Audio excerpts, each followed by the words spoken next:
Bonjour, je vais essayer de dépoussiérer aujourd'hui une loi musicale qui date d'il y a déjà 1000 ans et qui est plus que jamais en vigueur aujourd'hui.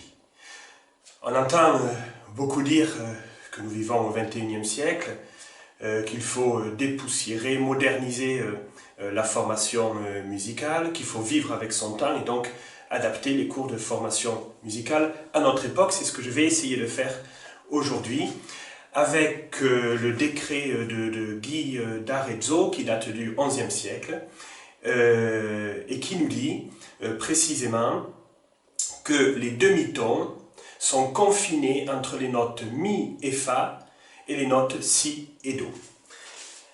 Par exemple, sur cette échelle qui représente une gamme, là où il y a des écarts plus petits, c'est ce que l'on appelle des demi-tons, eh bien il faut que ce soit les notes Mi et Fa ou les notes Si et Do. Do, Ré, voilà, là ça tombe bien, Mi, Fa, voilà, les demi-tons sont confinés entre les notes Mi et Fa et les notes Si et Do. Mais c'est pas parce qu'on est confiné qu'on n'a pas du tout le droit de sortir, d'accord? On peut se déplacer, mais pas n'importe comment. Pour se déplacer, les tons, les demi-tons, les notes doivent porter sur elles une attestation dérogatoire de déplacement. Voilà. Et d'ailleurs, on le sait là depuis quelque temps, il y a même 2 attestations dérogatoires de déplacement. Ces attestations dérogatoires de déplacement, pour les notes, c'est ce que l'on appelle des altérations. En fait, ce sont des altérations dérogatoires de déplacement. Le dièse et le bémol.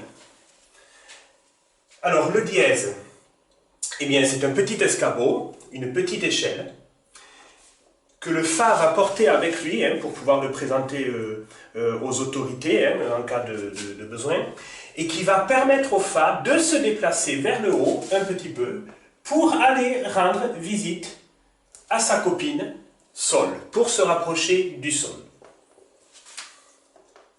Le Fa a le droit de se déplacer vers le haut pour rendre visite à sa copine, à condition d'avoir sur lui son altération dérogatoire de déplacement qui est cette petite échelle.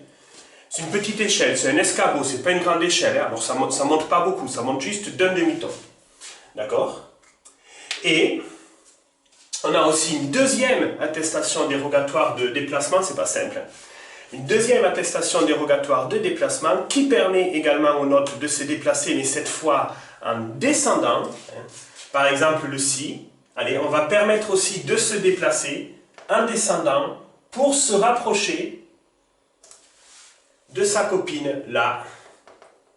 Elle a le droit, la note Si, de se rapprocher de sa copine là, à condition de porter sur elle son altération dérogatoire de déplacement, cette fois qui sera un bémol avec un B comme BC.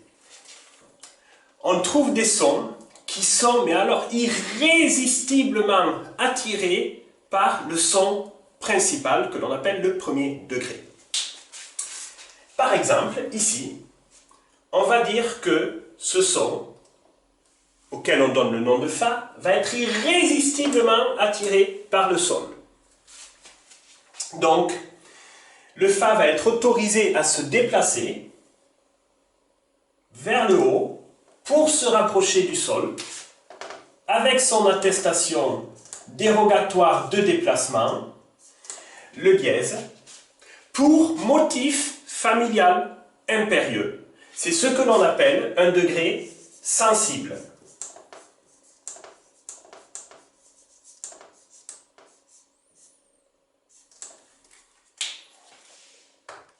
Alors, attention quand même, il y a des limitations à ces rapprochements, d'accord?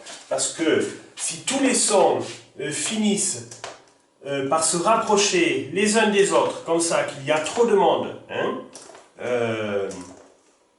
au même endroit, sans aucune distanciation physique entre les sons, eh bien ça, en musique, ça s'appelle un cluster. Et ça donne quoi? Un cluster, donc quand il y a trop de sons regroupés sans aucune distanciation physique au même endroit, eh bien ça donne ceci.